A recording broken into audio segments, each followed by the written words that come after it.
নমস্কার সবাইকে। আমার নাম তনু। আমার একটা ছোট্ট ছাদ বাগান আছে। এই গাছটা আছে একটা হ্যাঙ্গিংয়ে। এটা হলো পট্টলিকা বা মস রোজ। একটা হ্যাঙ্গিং পটে গাছটা বসানো, প্রচুর ফুল হয়ে আছে, সেটা তো দেখতেই পাচ্ছেন। আর কি করে এত ফুল হয়েছে সেটাই আমি আপনাদেরকে আজ বলবো। এই যে শুকনো ফুলগুলো আপনারা দেখতে পাচ্ছেন, এই শুকনো ফুলগুলো মাঝে মাঝে, রোজ করতে হবে না, মাঝে মাঝে হালকা হাতে একটুখানি ঝরিয়ে দেবেন। আর যেসব ডালগুলোতে কুঁড়ি নেই সেই ডালগুলো উপর থেকে হালকা হাতে একটুখানি ভেঙে নেবেন। পট্টলিকার কিন্তু পিঞ্চিং খুব পছন্দ, তাই যখনই টাইম পাবেন একটুখানি উপর থেকে ডালগুলো ভেঙে দেবেন।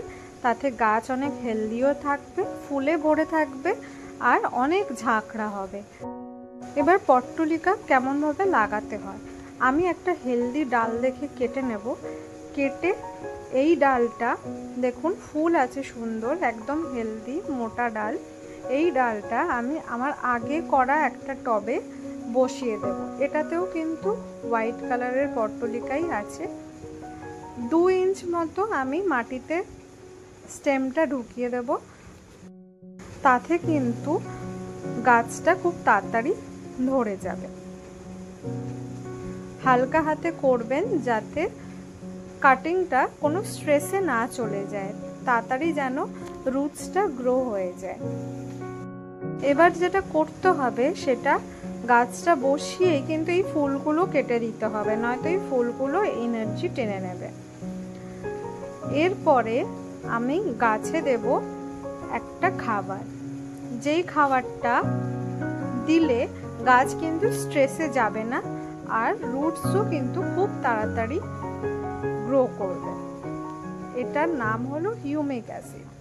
যে কোনো সার দোকানে বললে আপনারা গুঁড়ো ফর্মেও পেয়ে যাবেন বা এরকম ক্যানের মধ্যেও পেয়ে যাবেন।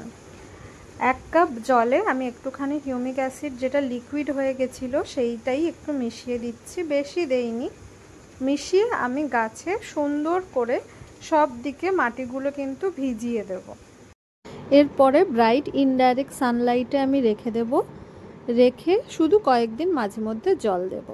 এটা ভালো লাগলে একটা লাইক করে দেবেন। টাটা।